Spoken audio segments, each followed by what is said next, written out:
এই গভীর অনুশীলনকু স্বাগত।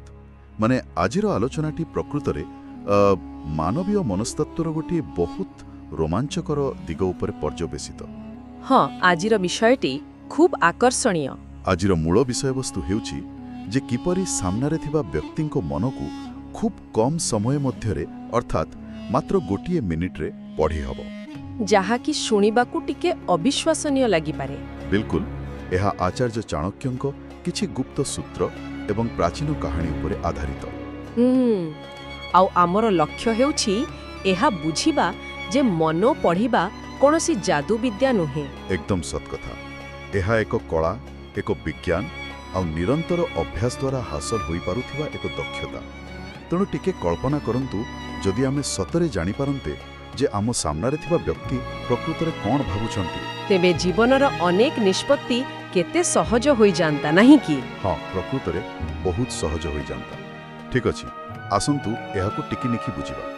ଏହି ବିଷୟରେ ଆଲୋଚନା କରିବା ଆଗରୁ ଗୋଟିଏ ବହୁତ ସାଧାରଣ ଭ୍ରାନ୍ତ ଧାରଣାକୁ ଦୂର କରିବା ନିତାନ୍ତ ଜରୁରୀ। କେଉଁ ଧାରଣା ବିଷୟରେ କହୁଛନ୍ତି?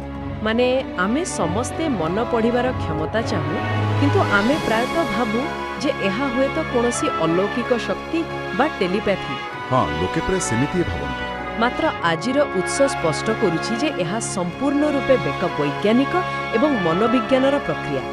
ଏଠାରେ ସବୁଠାରୁ ଚିତ୍ତାକର୍ଷକ କଥାଟି ହେଉଛି ମନ ପଢ଼ିବା ପାଇଁ ପ୍ରଥମ ଏବଂ ସବୁଠାରୁ ବଡ଼ ସର୍ତ୍ତ ହେଉଛି ନିଜେ ସମ୍ପୂର୍ଣ୍ଣ ଶାନ୍ତ ରହିବା। ଆଚ୍ଛା, ଅର୍ଥାତ୍ ନିଜ ମନକୁ ଆଗେ ନିୟନ୍ତ୍ରଣ କରିବା ଦରକାର। ଏକଦମ। ଯଦି ନିଜ ମନ ଭିତରେ ଚିନ୍ତା ଏବଂ ବ୍ୟସ୍ତତାର କୋଳାହଳ ଲାଗି ରହିଛି, ତେବେ ବାହାର ଦୁନିଆର ସୂକ୍ଷ୍ମ ସଂକେତଗୁଡ଼ିକୁ ଧରିବା ଏକ ପ୍ରକାର ଅସମ୍ଭବ। ସେହି ଶାନ୍ତ ମନର କଥା ଯେତେବେଳେ ଉଠିଲା, ଆସନ୍ତୁ ଆଚାର୍ଯ୍ୟ ଚାଣକ୍ୟ ଏବଂ ତାଙ୍କର ପ୍ରିୟ ଶିଷ୍ୟ ଚନ୍ଦ୍ରଗୁପ୍ତଙ୍କର ଏକ ଚମତ୍କାର ଉଦାହରଣର ଆରମ୍ଭ କରିବା। ହଁ, ସେଇ କାହାଣୀଟି ବହୁତ ପ୍ରାସଙ୍ଗିକ। କାହାଣୀଟି ଏମିତି ଯେ ଦିନେ ଚାଣକ୍ୟ ନିଜ ଆଶ୍ରମର ବଗିଚାକୁ ଯାଇ ଗୋଟିଏ ଖୁବ୍ ସୁନ୍ଦର ଗୋଲାପ ଫୁଲ ତୋଳି ଆଣିଲେ। ସେ ସେହି ଫୁଲଟିକୁ ନେଇ ଚନ୍ଦ୍ରଗୁପ୍ତଙ୍କୁ ପାଖକୁ ଗଲେ ଆଉ ପଚାରିଲେ ଯେ ଦେଖ, ଏ ଫୁଲଟି କେତେ ସୁନ୍ଦର, ଏହାର ବାସନା କେମିତି ଲାଗୁଛି? ଠିକ୍ କହିଲେ, କିନ୍ତୁ ଚନ୍ଦ୍ରଗୁପ୍ତ ସେତେବେଳେ କିଛି ଗଭୀର ଚିନ୍ତାରେ ବୁଡ଼ି ରହିଥିଲେ। ସେ ତରବର ହୋଇ ସଙ୍ଗେ ସଙ୍ଗେ ଉତ୍ତର ଦେଲେ, ହଁ ଆଚାର୍ଯ୍ୟ, ବହୁତ ଭଲ ବାସୁଛି। ଯେତେବେଳେ କି ପ୍ରକୃତ କଥା ହେଉଛି ସେ ଫୁଲଟିକୁ ଆଦୌ ଶୁଙ୍ଘି ହିଁ ନଥିଲେ। ବିଲକୁଲ। ଚାଣକ୍ୟ ହସି ଦେଇ କହିଲେ ଯେ ଫୁଲଟିକୁ ନ ଶୁଙ୍ଘି ତାର ବାସନା ବିଷୟରେ ଜାଣିଲ କେମିତି? କାରଣ ଚନ୍ଦ୍ରଗୁପ୍ତଙ୍କ ମନ ସେଠାରେ ନଥିଲା। ତାଙ୍କ ମନ ମଗଧ ସିଂହାସନ ଅକ୍ତିଆର କରିବା ଏବଂ ରାଜା ଧନାନନ୍ଦଙ୍କୁ ହରାଇବାର ରଣନୀତିରେ ବ୍ୟସ୍ତ ଥିଲା। ଯଦି ଆମେ ଏହି ଘଟଣାର ମନୋବିଜ୍ଞାନିକ ଦିଗଟିକୁ ଟିକିଏ ଲକ୍ଷ୍ୟ କରିବା, ଚନ୍ଦ୍ରଗୁପ୍ତ ସେଠାରେ ଶାରୀରିକ ଭାବରେ ଉପସ୍ଥିତ ଥିଲେ, କିନ୍ତୁ ମାନସିକ ସ୍ତରରେ ସେ ମଗଧର ଯୁଦ୍ଧଭୂମିରେ ଥିଲେ। ଆମର ମସ୍ତିଷ୍କ କିପରି କାମ କରେ, ଏହା ତାର ଏକ ଜ୍ୱଳନ୍ତ ଉଦାହରଣ। ସତକଥା। ଯେତେବେଳେ ମଣିଷର ମସ୍ତିଷ୍କ କୌଣସି ଗୋଟିଏ ବଡ଼ ସମସ୍ୟା ବା ଉଦ୍ବେଗରେ ଥାଏ, ତାହାକୁ ଆମେ କଗ୍ନିଟିଭ୍ ଲୋଡ୍ ବା ମାନସିକ ଭାର ବୋଲି କହୁ। ଆଉ ଏହି ଭାର ଏତେ ଅଧିକ ଥାଏ ଯେ ମସ୍ତିଷ୍କ ଆଖପାଖର ସୂକ୍ଷ୍ମ ସୂଚନା, ଯେପରିକି ଗୋଟିଏ ଫୁଲର ବାସନା କିମ୍ବା ସାମ୍ନା ଲୋକର ମୁହଁର ଭାବଭଙ୍ଗୀକୁ ସମ୍ପୂର୍ଣ୍ଣ ଅଣଦେଖା କରିଦିଏ। ଚାଣକ୍ୟ ଏହିଠାରେ ହିଁ ଚନ୍ଦ୍ରଗୁପ୍ତଙ୍କୁ ବୁଝାଇଥିଲେ ଯେ ଜଣେ ସଫଳ ଶାସକ ହେବାକୁ ହେଲେ ପ୍ରଥମେ ନିଜ ମନର କୋଳାହଳ ଶାନ୍ତ ହେବା ଦରକାର। ଚାଣକ୍ୟ କହିଥିଲେ ଯେ ସେ ନିଜ ମନକୁ ଏତେ ନୀରବ ରଖିଛନ୍ତି ଯେ ଅନ୍ୟମାନଙ୍କ ମନର ହଲଚଲ ତାଙ୍କୁ ସ୍ପଷ୍ଟ ଶୁଭିଯାଏ। ଏହି ନୀରବତା ଏକ ଖାଲି କ୍ୟାନଭାସ୍ ଭଳି କାମ କରେ, ଯେଉଁଥିରେ ଅନ୍ୟର ଚିନ୍ତାଧାରା ଆପେ ଆପେ ଚିତ୍ରିତ ହୋଇଯାଏ। ତାହା ସମ୍ପୂର୍ଣ୍ଣ ଯୁକ୍ତିଯୁକ୍ତ। ଯଦି ନିଜ ଗିଲାସଟି ପୂର୍ବରୁ ପାଣିରେ ଭର୍ତ୍ତି ହୋଇଛି, ତେବେ ସେଥିରେ ଆଉ ନୂଆ ପାଣି ରଖିହେବ ନାହିଁ। ଆମର ଦ୍ୱିତୀୟ କାହାଣୀ ଏହି ପର୍ଯ୍ୟବେକ୍ଷଣ ଶକ୍ତି ଏବଂ ମସ୍ତିଷ୍କର ଏକାଗ୍ରତାକୁ ଆହୁରି ଗଭୀର ଭାବରେ ଦର୍ଶାଉଛି। ଆପଣ ସେହି ହିମାଚଳର ଗାଁ କାହାଣୀ କଥା କହୁଛନ୍ତି ତ? ହଁ, ଉତ୍ସରେ ହିମାଚଳର ଗିଆଚ୍ ନାମକ ଏକ ସୁନ୍ଦର ଗାଁର କଥା କୁହାଯାଇଛି। ସେଠାରେ ଅନିତା ଏବଂ ତାଙ୍କର ଦୃଷ୍ଟିହୀନ ଭାଇ ରମେଶ ରହୁଥିଲେ। ଅନିତାଙ୍କର ଏକ ଛୋଟ ପନିପରିବା ବଗିଚା ଥିଲା, କିନ୍ତୁ ଜଙ୍ଗଲୀ ଜନ୍ତୁମାନେ ରାତିରେ ଆସି ଫସଲ ନଷ୍ଟ କରିଦେଉଥିଲେ। ତେଣୁ ସେମାନେ ଗୋଟିଏ ଉପାୟ ଚିନ୍ତା କଲେ। ରମେଶ ଦେଖିପାରୁନଥିଲେ ମଧ୍ୟ ତାଙ୍କର ଶ୍ରବଣ ଶକ୍ତି ବହୁତ ପ୍ରଖର ଥିଲା। ବିଲକୁଲ। ବଗିଚାରେ ଏକ ମାଚାନ ବା ଉଚ୍ଚ ମଞ୍ଚ ତିଆରି କରି ରମେଶକୁ ସେଠାରେ ବସାଇ ଦିଆଗଲା। ରମେଶ କେବଳ ଶବ୍ଦ ଶୁଣି ବାଡ଼ି ପିଟି ଜନ୍ତୁମାନଙ୍କୁ ଘୋଡ଼ାଉଥିଲେ। ଆଉ ଦିନେ ସେଠାରେ ଜଣେ ରାଜକୀୟ ସୈନିକ ଆସି ପହଞ୍ଚିଲେ, ଯିଏ ଏକ ଜଙ୍ଗଲୀ ବାରାହା ପଛରେ ଗୋଡ଼ଉଥିଲେ। ଆଉ ଏହି ବିନ୍ଦୁରୁ ଆରମ୍ଭ ହୁଏ ରମେଶଙ୍କର ଅଦ୍ଭୁତ ପର୍ଯ୍ୟବେକ୍ଷଣ ଶକ୍ତିର 3ଟି ବଡ଼ ପରୀକ୍ଷା। ସେହି 3ଟି ପରୀକ୍ଷା ମାନବୀୟ ଆଚରଣକୁ ବୁଝିବା ପାଇଁ ଏକ ମାଷ୍ଟର କ୍ଲାସ୍ ସଦୃଶ। ପ୍ରଥମ ପରୀକ୍ଷାଟି ଥିଲା ଶାରୀରିକ ସଂକେତରୁ ପରିସ୍ଥିତିକୁ ବିଶ୍ଳେଷଣ କରିବା। ସୈନିକ ଜଣକ ରମେଶକୁ ପଚାରିଲେ ଯେ ସେ ବାରାହାଟି କୁଆଡ଼େ ଗଲା ଦେଖିଛନ୍ତି କି? ରମେଶ କହିଲେ, ମୁଁ ତ ଅନ୍ଧ, ମୁଁ କେମିତି ଦେଖିବି? କିନ୍ତୁ ଯେଉଁ ଜନ୍ତୁଟି ଏଠାରୁ ଗଲା ତାହାର ଶିକାର କରିବା ଆପଣଙ୍କର ଉଚିତ ନୁହେଁ। ସୈନିକ ଆଶ୍ଚର୍ଯ୍ୟ ହୋଇ କାରଣ ପଚାରିବାରୁ ରମେଶ ବୁଝାଇଲେ ଯେ ସେହି ଜନ୍ତୁର ପାଦର ଶବ୍ଦ ଭାରୀ ଆଉ ଗତି ବହୁତ ଧୀର ଥିଲା। ଏଥିରୁ ସେ ଅନୁମାନ କଲେ ଯେ ତାହା ନିଶ୍ଚିତ ରୂପେ ଏକ ଗର୍ଭବତୀ ମାଇ ବାରାହୁ ହୋଇଥିବ। ଏହା ହେଉଛି ତଥ୍ୟର ସଠିକ ବିଶ୍ଳେଷଣ। ଦୃଷ୍ଟିଶକ୍ତି ନଥିଲେ ମଧ୍ୟ ସେ ଉପଲବ୍ଧ ସୂଚନାକୁ ବ୍ୟବହାର କରି ଏକ ସମ୍ପୂର୍ଣ୍ଣ ସଠିକ ଚିତ୍ର ଆଙ୍କିପାରିଲେ। ଆଉ ତା ଥିଲା ତାଙ୍କ ଦକ୍ଷତାର କେବଳ ଏକ ଝଲକ। ଏହାପରେ ଦ୍ୱିତୀୟ ପରୀକ୍ଷାଟି ଆସିଲା, ଯାହା ଆହୁରି ରୋଚକ। ହଁ, ମୋତେ ବି ସେଇଟା ସବୁଠୁ ରୋଚକ ଲାଗିଲା। ସୈନିକ ଜଣକ ରମେଶଙ୍କ ବୁଦ୍ଧିରେ ଏତେ ପ୍ରଭାବିତ ହୋଇଗଲେ ଯେ ସେ ଏକ ଅତ୍ୟନ୍ତ ବ୍ୟକ୍ତିଗତ ପ୍ରଶ୍ନ ପଚାରିଦେଲେ, ମୋ ପତ୍ନୀ ରାଣୀ ସାବିତ୍ରୀ ମୋ ପ୍ରତି ସମ୍ପୂର୍ଣ୍ଣ ବିଶ୍ୱସ୍ତ ତ? ରମେଶ ଏକ ସର୍ତ୍ତ ରଖିଲେ ଯେ ଉତ୍ତର ଦେବାକୁ ହେଲେ ତାଙ୍କୁ ସାବିତ୍ରୀଙ୍କ ସହ ଏକାନ୍ତରେ କିଛି ସମୟ ବିତାଇବାକୁ ପଡ଼ିବ। ସୈନିକ ନିଜ ପତ୍ନୀଙ୍କୁ ଆଣିଲେ। ବନ୍ଦ କୋଠରୀ ଭିତରେ ରମେଶ ସାବିତ୍ରୀଙ୍କୁ କେବଳ ଗୋଟିଏ ବାକ୍ୟ କହିଲେ, ମୋତେ ଆପଣଙ୍କୁ ଛୁଇଁବାକୁ ହେବ। ବାପରେ! ଏହା ଶୁଣିବା ମାତ୍ରେ ସାବିତ୍ରୀଙ୍କର ପ୍ରତିକ୍ରିୟା ଭୟଙ୍କର ଥିଲା। ସେ ଭୀଷଣ ରାଗିଗଲେ, ଜୋରରେ ପାଟିତୁଣ୍ଡ କଲେ ଏବଂ ରମେଶକୁ ଆକ୍ରମଣ କରିବାକୁ ଲାଗିଲେ। ରମେଶ କୌଣସି ପ୍ରକାରେ ଜୀବନ ବଞ୍ଚାଇ ସେଠାରୁ ବାହାରି ଆସି ସୈନିକଙ୍କୁ ସିଧାସଳଖ କହିଦେଲେ ଯେ ତାଙ୍କ ପତ୍ନୀ ବିଶ୍ୱସ୍ତ ନୁହନ୍ତି। ଏହା କିପରି ସମ୍ଭବ ହେଲା? ସେ ତ କୌଣସି ପ୍ରମାଣ ଦେଖିନଥିଲେ। ଏଠାରେ ହିଁ ମନୋବିଜ୍ଞାନର ଏକ ଗଭୀର ନିୟମ ଲୁଚି ରହିଛି, ଯାହାକୁ ଆମେ ଓଭର କମ୍ପେନସେସନ କିମ୍ବା ଅତ୍ୟଧିକ ପ୍ରତିରକ୍ଷାମୂଳକ ମନୋଭାବ କହିଥାଉ। ତାହା କିପରି କାମ କରେ? ରମେଶ ସୈନିକଙ୍କୁ ଯାହା ବୁଝାଇଲେ ତାହା ଖୁବ୍ ସରଳ କିନ୍ତୁ ଶକ୍ତିଶାଳୀ ଥିଲା। ସେ କହିଲେ ଯେ ଜଣେ ସତଛୋଟ ଏବଂ ବିଶ୍ୱସ୍ତ ମହିଳାଙ୍କୁ ଯେତେବେଳେ କୌଣସି ଅଜଣା ପୁରୁଷ ଏପରି ପ୍ରସ୍ତାବ ଦିଏ, ସେ ସାଧାରଣତଃ ଆଶ୍ଚର୍ଯ୍ୟ ହୋଇଥାନ୍ତି କିମ୍ବା କେବଳ ଦୂରେଇ ଯାଇ କଠୋର ଭାବରେ ମନା କରିଦେଇଥାନ୍ତେ। କିନ୍ତୁ ସାବିତ୍ରୀଙ୍କର ସେହି ଅତ୍ୟଧିକ କ୍ରୋଧ ଏବଂ ଆକ୍ରମଣାତ୍ମକ ବ୍ୟବହାର, ହଁ, ତାହା କେବଳ ରାଗ ନଥିଲା, ଏହା ଥିଲା ଏକ ଫାଇଟ୍ ଅର୍ ଫ୍ଲାଇଟ୍ ବା ଜୈବିକ ଭୟର ପ୍ରତିକ୍ରିୟା। ମାନେ ଯେତେବେଳେ ମଣିଷ ଭିତରେ କିଛି ଗୋପନୀୟ ଦୋଷ ଥାଏ, ସେମାନେ ଭୟ କରନ୍ତି ଯେ କାଳେ କେହି ତାହା ଜାଣିଯିବ। ଏକଦମ। ତେଣୁ ସେମାନେ ଛୋଟ କଥାରେ ମଧ୍ୟ ଅତି ମାତ୍ରାରେ ପ୍ରତିକ୍ରିୟାଶୀଳ ହୋଇ ଏକ କୃତ୍ରିମ କ୍ରୋଧର ପରଦା ତିଆରି କରନ୍ତି, ଯାହାଦ୍ୱାରା ମୂଳ କଥାଟି ଲୁଚିଯିବ। ସାବିତ୍ରୀଙ୍କର ସେହି ଶାରୀରିକ ପ୍ରତିକ୍ରିୟା ହିଁ ତାଙ୍କ ଅବିଶ୍ୱସ୍ତତାର ସବୁଠାରୁ ବଡ଼ ପ୍ରମାଣ ଥିଲା। ବାଃ, ଏହା ପ୍ରକୃତିରେ ଚିନ୍ତା କରିବା ଭଳି କଥା। ଆଉ ଏହାପରେ ତୃତୀୟ ପରୀକ୍ଷା ଆସିଲା। ହଁ, ସୈନିକଙ୍କ ମନରେ ଏବେ ସନ୍ଦେହର ମଞ୍ଜି ଏତେ ଗଭୀର ଭାବରେ ପୋତି ହୋଇସାରିଥିଲା ଯେ ସେ ନିଜର ଜନ୍ମ ପରିଚୟକୁ ନେଇ ପ୍ରଶ୍ନ କରି ବସିଲେ। ସେ ରମେଶଙ୍କୁ ପଚାରିଲେ ଯେ ମୋର ପ୍ରକୃତ ପିତା କିଏ? ରମେଶ ଉତ୍ତର ଦେଲେ ଯେ ତୁମେ ତୁମ ବାପାଙ୍କର ହିଁ ପୁଅ, କିନ୍ତୁ ତୁମ ଉପରେ ଜଣେ କଞ୍ଜୁସ ଜମିଦାର ଛାୟା ପଡ଼ିଛି। ଆଉ ପରେ ସୈନିକ ନିଜ ମାଙ୍କୁ ପଚାରିବାରୁ ଜାଣିବାକୁ ପାଇଲେ ଯେ ଘଟଣାଟି ସମ୍ପୂର୍ଣ୍ଣ ସତ ଥିଲା। କିନ୍ତୁ ରମେଶ କ'ଣ ଜାଣିଲେ କେମିତି? ତାଙ୍କର ଯୁକ୍ତି ଥିଲା ଯେ ତୁମେ ଜଣେ ରାଜକୀୟ ସୈନିକ, ମୁଁ ତୁମର ଏତେ ବଡ଼ ବଡ଼ ସମସ୍ୟାର ସମାଧାନ କରି ଅଥଚ ତୁମେ ମୋତେ ଗୋଟିଏ ବି ମୁଦ୍ରା ପୁରସ୍କାର ଆକାରରେ ଦେଲ ନାହିଁ। ଏପରି ଆଚରଣ କେବଳ ଜଣେ କୃପଣ ବ୍ୟକ୍ତିର ହିଁ ହୋଇପାରେ। ଏହି ତୃତୀୟ ଘଟଣାଟି ଏକ ବିରାଟ ବାସ୍ତବତା ଆଡ଼କୁ ଇସାରା କରେ ଯେ ଲୋକଙ୍କର ବ୍ୟବହାର ହିଁ ସେମାନଙ୍କର ପ୍ରକୃତ ପରିଚୟ ଦେଇଥାଏ। ଏହା ଏକ ଗୁରୁତ୍ୱପୂର୍ଣ୍ଣ ପ୍ରଶ୍ନ ସୃଷ୍ଟି କରେ ଯେ ଆଖି ଥାଇ ବି ଆମେ କେତେ କଥା ଅଣଦେଖା କରୁ। ସତ୍ୟ କଥା, ଜଣେ ବ୍ୟକ୍ତି ନିଜ ବିଷୟରେ ଯେତେ ବଡ଼ ବଡ଼ କଥା କହିଲେ ମଧ୍ୟ ତାଙ୍କର କାର୍ଯ୍ୟକଳାପ ତାଙ୍କର ପ୍ରକୃତ ଚରିତ୍ରକୁ ପଦାରେ ପକାଇଦିଏ। ରମେଶ ବୁଝିପାରିଥିଲେ ଯେ କ୍ଷମତାଶାଳୀ ହେବା ସତ୍ତ୍ୱେ କୃତଜ୍ଞତା ଜଣାଇବାର ମାନସିକତା ସେ ସୈନିକଙ୍କ ପାଖରେ ନଥିଲା। ରମେଶଙ୍କର ଏହି କାହାଣୀ ପ୍ରମାଣ କରେ ଯେ ପର୍ଯ୍ୟବେକ୍ଷଣ କେବଳ ଏକ ଜନ୍ମଗତ ପ୍ରତିଭା ନୁହେଁ, ଏହା ଏକ ଦକ୍ଷତା ଯାହାକୁ ଅଭ୍ୟାସ ଦ୍ୱାରା ବଢ଼ାଇ ହେବ। ଆଉ ଖୁସିର କଥା ହେଉଛି, ଆମର ଉତ୍ସ ଭିଡ଼ିଓରେ ଆଚାର୍ଯ୍ୟ ଚାଣକ୍ୟଙ୍କର ଏପରି 7ଟି ନିର୍ଦ୍ଦିଷ୍ଟ ସୂତ୍ର ବିଷୟରେ ଆଲୋଚନା କରାଯାଇଛି। ଏଠାରେ କଥାଟି ବହୁତ ରୋଚକ ହୋଇଯାଏ। ଆସନ୍ତୁ ସେହି ସୂତ୍ରଗୁଡ଼ିକୁ ବିଶ୍ଳେଷଣ କରିବା। ପ୍ରଥମ ସୂତ୍ରଟି ହେଉଛି ମୋହର ସୂକ୍ଷ୍ମ ଭାବଭଙ୍ଗୀ বা ମାଇକ୍ରୋ ଏକ୍ସପ୍ରେସନ୍ସକୁ ଧରିବା। ଆଖି ହେଉଛି ମନର ଆଇନା। କଥା ହେବା ସମୟରେ ଯଦି କେହି ବାରମ୍ବାର ନଜର ଚୁରାଉଛି ବା ଆଖି ମିଳାଉ ନାହିଁ, ତେବେ ସମ୍ଭାବନା ଅଛି ଯେ ସେ କିଛି ଲୁଚାଇବାକୁ ଚେଷ୍ଟା କରୁଛି।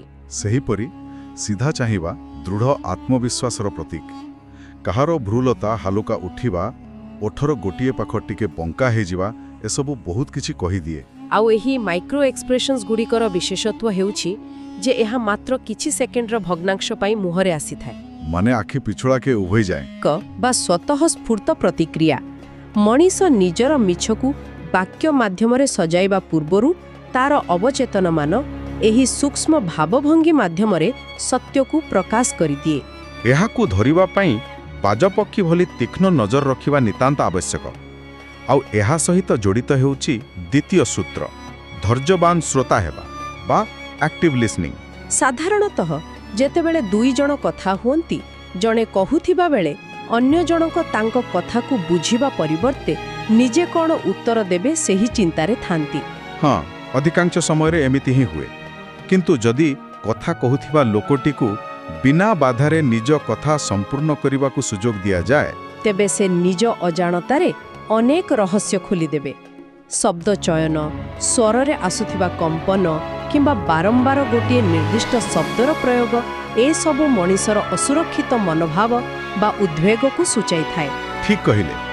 ଉତ୍ତର ଦେବାକୁ ବ୍ୟସ୍ତ ନ ହୋଇ କେବଳ ଶୁଣିବାଟା ଗୋଟେ ବଡ଼ କଳା। ତୃତୀୟ ସୂତ୍ରଟି ହେଉଛି ଶାରୀରିକ ଭାଷା ବା ବଡି ଲାଙ୍ଗୁଏଜ। ଏହାର ବିଶ୍ଳେଷଣ କିପରି କରିବା? ଏହାକୁ ନେଇ ମୋ ମନରେ ଗୋଟିଏ ହାସ୍ୟରସର ଚିତ୍ର ଆସୁଛି। ଆମେ ଅନେକ ସମୟରେ ସୋମବାର ସକାଳେ ଅଫିସ୍ ମିଟିଂରେ ବସ୍ଙ୍କ ଶାରୀରିକ ମୁଦ୍ରା ଦେଖି ହିଁ ଭାବିନିଉ ଯେ ଆଜି ଦିନଟି କେମିତି କଟିବ। ହଁ, ଏକଦମ ସତ୍। ଯଦି ବସ୍ ଚେୟାରରେ ପଛକୁ ଆଉଜି, ଦୁଇ ହାତ ଛନ୍ଦି ବସିଛନ୍ତି ଏବଂ ମୁହଁ ଗମ୍ଭୀର ଅଛି, ତେବେ ଆମେ ଆପେ ଆପେ ଜାଣିଯାଉ ଯେ ଆଜି କୌଣସି ନୂଆ ଆଇଡିଆ ଦେବା କିମ୍ବା ଛୁଟି ମାଗିବା ଆଦୌ ଠିକ୍ ହେବ ନାହିଁ। ବିଲକୁଲ। ଉତ୍କର୍ଷରେ ମଧ୍ୟ ଏହି କଥା କୁହାଯାଇଛି ଯେ ହାତ ଛନ୍ଦି ବସିବାର ଅର୍ଥ ହେଉଛି ପ୍ରତିରକ୍ଷାତ୍ମକ ମନୋଭାବ। ସତେ ଯେମିତି ସେ ବ୍ୟକ୍ତି ନିଜ ଚାରିପାଖରେ ଏକ କାନ୍ଥ ତିଆରି କରୁଛନ୍ତି। ଅପରପକ୍ଷରେ ସିଧା ଏବଂ ଖୋଲା ହୋଇ ବସିବା ଦୃଢ଼ ଆତ୍ମବିଶ୍ୱାସକୁ ଦର୍ଶାଏ। ମନୋବିଜ୍ଞାନରେ ଏହାର କିଛି ନିର୍ଦ୍ଦିଷ୍ଟ କାରଣ ଅଛି କି? ହଁ, ମନୋବିଜ୍ଞାନ ଅନୁଯାୟୀ ହାତ ଛନ୍ଦି ବସିବା ହେଉଛି ଏକ ଆଦିମ ପ୍ରବୃତ୍ତି। ଅସୁରକ୍ଷିତ ଅନୁଭବ କଲେ ମଣିଷ ନିଜ ଶରୀରର ମୁଖ୍ୟ ଅଙ୍ଗଗୁଡ଼ିକୁ ରକ୍ଷା କରିବା ପାଇଁ ଅଜାଣତରେ ହାତ ଛନ୍ଦି ଦିଏ। ତେଣୁ ଆମକୁ ଜଣେ ଚିତ୍ରକାର ଭଳି ହେବାକୁ ପଡ଼ିବ, ଯିଏ ନିଜ ସାମ୍ନାରେ ଥିବା ବ୍ୟକ୍ତିକୁ ଏକ କ୍ୟାନଭାସ୍ ଭାବି ତାଙ୍କର ପ୍ରତ୍ୟେକଟି ରେଖା, କାନ୍ଦ ଢାଳିବା ବା ଗୋଡ଼ର ଦିଗକୁ ପୁଙ୍ଖାନୁପୁଙ୍ଖ ଅନୁଧ୍ୟାନ କରେ। ଆଉ ଏହି ସବୁକୁ ଅନୁଧ୍ୟାନ କରିବା ସମୟରେ ଚତୁର୍ଥ ସୂତ୍ରଟି ସବୁଠାରୁ ଅଧିକ କାମରେ ଆସେ। ତାହା ହେଉଛି ଊର୍ଜା ଏବଂ ଅନ୍ତର୍ଜ୍ଞାନ ବା ଇଣ୍ଟ୍ୟୁସନ୍। ଅନ୍ତର୍ଜ୍ଞାନ ମାନେ କ'ଣ? କୌଣସି ସିକ୍ସଥ ସେନ୍ସ? ନା, ଅନ୍ତର୍ଜ୍ଞାନ କୌଣସି ଯାଦୁ ନୁହେଁ। ଏହା ହେଉଛି ଆମ ଅବଚେତନ ମନର ଦ୍ରୁତ ବିଶ୍ଳେଷଣ କ୍ଷମତା। ଯେତେବେଳେ କାହାର କଥା ଏବଂ ଶାରୀରିକ ଭାଷା ମଧ୍ୟରେ ତାଳମେଳ ରହେ ନାହିଁ, ଆମ ମସ୍ତିଷ୍କ ତୁରନ୍ତ ଏକ ସତର୍କ ଘଣ୍ଟି ବଜାଇ ଦିଏ ଯେ କିଛି ଗୋଟେ ଗୋଳମାଳ ଅଛି। ଆଚ୍ଛା, ଉତ୍ସରେ ଦିଆଯାଇଥିବା ସେ ପାଟିର ଉଦାହରଣଟି ପରି? ହଁ, ଠିକ୍ ସେହିପରି। ଜଣେ ବ୍ୟକ୍ତି ବହୁତ ହସି ହସି କଥା ହେଉଥିଲେ ମଧ୍ୟ ତାଙ୍କ ଭିତରେ ଏକ ଶୂନ୍ୟତା ଅଛି ବୋଲି ଲେଖକଙ୍କର ଅନ୍ତର୍ଜ୍ଞାନ କହୁଥିଲା। କାରଣ ହସୁଥିବ ଓଠ ଏବଂ ଉଦାସ ଆଖି ଭିତରେ ଥିବା ପାର୍ଥକ୍ୟକୁ ତାଙ୍କ ମସ୍ତିଷ୍କ ଧରିପାରିଥିଲା। ପରେ ଜଣାପଡ଼ିଲା ଯେ ସେହି ବ୍ୟକ୍ତି ଜଣକୁ ନିଜ କ୍ୟାରିୟରରେ ବିଫଳତା ସହ ଲଢ଼ୁଥିଲେ। ଏହା ପ୍ରକୃତରେ ଗଭୀର। ଅର୍ଥାତ୍ ଆମେ ଆଖି ସାମ୍ନାରେ ଯାହା ଦେଖୁଛୁ ତା ପଛରେ ଥିବା ଅଦୃଶ୍ୟ ଊର୍ଜାକୁ ଅନୁଭବ କରିବାକୁ ପଡ଼ିବ। କିନ୍ତୁ ଏକଥା ବି ସତ ଯେ ଏହିସବୁ କୌଶଳ କେବଳ ଗୋଟିଏ ଦିନରେ ବା ଗୋଟିଏ ପୁସ୍ତକ ପଢ଼ିଦେଲେ ଆସିଯିବ ନାହିଁ। ଏଥିପାଇଁ ଶେଷ ତିନୋଟି ସୂତ୍ର, ପଞ୍ଚମ, ଷଷ୍ଠ ଏବଂ ସପ୍ତମ ସୂତ୍ର ବାସ୍ତବରେ କିପରି ଏହାକୁ ନିଜ ଜୀବନରେ ଲାଗୁ କରିହେବ ତାହା ଉପରେ ଆଲୋକପାତ କରେ। ପଞ୍ଚମ ସୂତ୍ରଟି କହୁଛି ନିରନ୍ତର ଅଭ୍ୟାସ ବିଷୟରେ। ଏହା ଏମିତି ନୁହେଁ ଯେ ରାସ୍ତାରେ ଯାଉଥିବା ସମସ୍ତଙ୍କୁ ଏକାଗ୍ର ହୋଇ ଚାହିଁ ରହିବ ଆଉ ସେମାନେ ଅସହଜ ଅନୁଭବ କରିବେ। ବିଲକୁଲ ନୁହେଁ। ବରଂ ପ୍ରତିଦିନ ନିଜ ପରିବେଶରେ ଅତି କମ୍ରେ 5 ମିନିଟ୍ ବାହାର କରି ନୀରବରେ ବସିବା ଉଚିତ ଏବଂ ଲୋକମାନଙ୍କର ସାଧାରଣ ହାବଭାବ, ସେମାନଙ୍କର ବସିବା ଶୈଳୀ ଏବଂ ମୁହଁର ଭାବ ବିନିମୟକୁ ଖାଲି ପର୍ଯ୍ୟବେକ୍ଷଣ କରିବା ଦରକାର। ସେହି ଅଭ୍ୟାସକୁ ଅଧିକ ଫଳପ୍ରଦ କରିବା ପାଇଁ ଷଷ୍ଠ ସୂତ୍ରଟି ହେଉଛି ସମୀକ୍ଷା ଏବଂ ଡିବ୍ରିଫିଂ। କେବଳ ଦେଖିଲେ ହେବ ନାହିଁ, ନିଜ ମସ୍ତିଷ୍କରେ ଏକ ଡାଏରୀ ରଖିବାକୁ ପଡ଼ିବ। ଆମେ କେଉଁ ସଂକେତ ଦେଖିଲେ ଏବଂ ସେଥିରୁ କ'ଣ ଅନୁମାନ କଲେ ତାହା ବିଶ୍ଳେଷଣ କରିବାକୁ ହେବ। ଅନେକ ସମୟରେ ଆମର ଅନୁମାନ ଭୁଲ ମଧ୍ୟ ହୋଇପାରେ। ଯଦି ଆମେ କାହାର ଭାବନାକୁ ଭୁଲ ବୁଝିଲେ ତେବେ ହତାଶ ନ ହୋଇ ସମୀକ୍ଷା କରିବା ଦରକାର ଯେ କେଉଁଠି ତ୍ରୁଟି ରହିଗଲା। କ'ଣ ଆମେ ସେମାନଙ୍କର ସାଧାରଣ ବ୍ୟବହାରକୁ ନ ବୁଝି ସିଧାସଳଖ ନିଷ୍କର୍ଷରେ ପହଞ୍ଚିଗଲେ? ଆଉ ସେଇଥିପାଇଁ ସପ୍ତମ ସୂତ୍ରଟି ହେଉଛି ଧୈର୍ଯ୍ୟ। ମାନବୀୟ ମନସ୍ତତ୍ତ୍ୱ ବହୁତ ଜଟିଳ। ଅତ୍ୟଧିକ ଆତ୍ମବିଶ୍ୱାସ ଅନେକ ସମୟରେ ଆମକୁ ଭୁଲ ଦିଗକୁ ନେଇଯାଏ। ଧୈର୍ଯ୍ୟର ସହ ବର୍ଷ ବର୍ଷ ଧରି ଛୋଟ ଛୋଟ ବିଷୟକୁ ଲକ୍ଷ୍ୟ କରିବା ପରେ ଯାଇ ଆମେ ବିନା ଶବ୍ଦରେ ଲୋକଙ୍କ ମନର ପୁସ୍ତକକୁ ସଠିକ୍ ଭାବରେ ପଢ଼ିବାର କ୍ଷମତା ହାସଲ କରିପାରିବା। ତେବେ ଏସବୁର ଅର୍ଥ କ'ଣ? ମନ ପଢ଼ିବା କୌଣସି ଅଲୌକିକ ଶକ୍ତି ନୁହେଁ, ବରଂ ଏହା ନିଜକୁ ଶାନ୍ତ ରଖି ଅନ୍ୟର ଶାରୀରିକ ଭାଷା, ସ୍ୱର, ଶବ୍ଦ ଚୟନ ଏବଂ ଊର୍ଜାକୁ ଏକାଠି ଯୋଡ଼ି ଏକ ସମ୍ପୂର୍ଣ୍ଣ ଚିତ୍ର ବୁଝିବାର ଏକ ନିରନ୍ତର ବୈଜ୍ଞାନିକ ପ୍ରକ୍ରିୟା। ଆଉ ଆମ ଦୈନନ୍ଦିନ ଜୀବନରେ ଏହାର ପ୍ରୟୋଗ ବହୁତ ବ୍ୟାପକ। ଦୋକାନରେ ମୂଲଚାଲ କରିବାଠାରୁ ଆରମ୍ଭ କରି ଅଫିସରେ ସହକର୍ମୀଙ୍କ ସହ କାମ କରିବା ପର୍ଯ୍ୟନ୍ତ, କିମ୍ବା ନିଜ ପରିବାର ଲୋକଙ୍କ ସମସ୍ୟାକୁ ବିନା କହିବାରେ ବୁଝିବା ପର୍ଯ୍ୟନ୍ତ ଏହି ପର୍ଯ୍ୟବେକ୍ଷଣ ଶକ୍ତି ଏକ ବଡ଼ ଅସ୍ତ୍ର ହୋଇପାରିବ। ପ୍ରତିଦିନ ମାତ୍ର କିଛି ମିନିଟ୍ ଆଖପାଖର ପରିବେଶକୁ ଟିକେ ଧ୍ୟାନର ସହ ଦେଖିଲେ ଆମେ ଆଶ୍ଚର୍ଯ୍ୟ ହୋଇଯିବା ଯେ ଦୁନିଆ ଆମକୁ ବିନା ଶବ୍ଦରେ କେତେ କଥା କହିବାକୁ ଚେଷ୍ଟା କରୁଛି। ଆଜିର ଏହି ବିଷୟବସ୍ତୁକୁ ଶେଷ କରିବା ପୂର୍ବରୁ ଆମକୁ ଏକ ନୂଆ ଦିଗ ବିଷୟରେ ଚିନ୍ତା କରିବାକୁ ପଡ଼ିବ। ହଁ, ଗୋଟିଏ ଗଭୀର ପ୍ରଶ୍ନ ଉପରେ ଚିନ୍ତା କରିବା ନିତାନ୍ତ ଆବଶ୍ୟକ। ଆମେ ସବୁବେଳେ ବ୍ୟସ୍ତ ରହୁ ଯେ ସାମ୍ନା ଲୋକଟେ କ'ଣ ଭାବୁଛି ତାହା କିପରି ଜାଣିବା, ତାର ମନ କେମିତି ପଢ଼ିବା। କିନ୍ତୁ ଆଜିର ଏହି ଉତ୍ସଗୁଡ଼ିକରୁ ବିଶେଷ କରି ଚାଣକ୍ୟଙ୍କ କାହାଣୀରୁ ଗୋଟିଏ କଥା ସମ୍ପୂର୍ଣ୍ଣ ସ୍ପଷ୍ଟ ହୋଇଯାଏ। ଅନ୍ୟକୁ ବୁଝିବା ପୂର୍ବରୁ ନିଜ ମନର କୋଳାହଳ ବନ୍ଦ କରିବା ଜରୁରୀ। ଏକଦମ ସତ କଥା।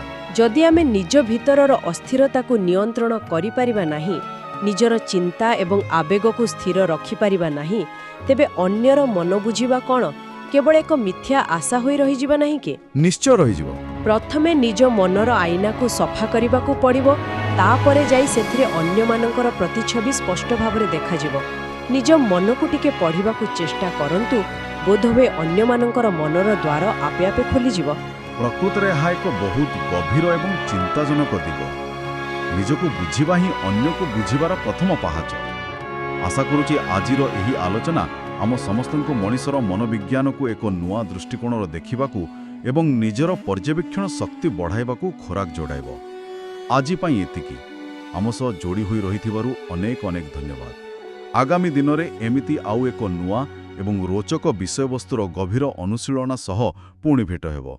ସେ ପର୍ଯ୍ୟନ୍ତ ନିଜର ଆଖି ଓ କାନ ଖୋଲା ରଖନ୍ତୁ, ପର୍ଯ୍ୟବେକ୍ଷଣ ଜାରି ରଖନ୍ତୁ ଏବଂ ନିଜ ଚାରିପାଖର ଦୁନିଆକୁ ଏକ ନୂଆ ଦୃଷ୍ଟିକୋଣରୁ ଦେଖିବା ଆରମ୍ଭ କରନ୍ତୁ।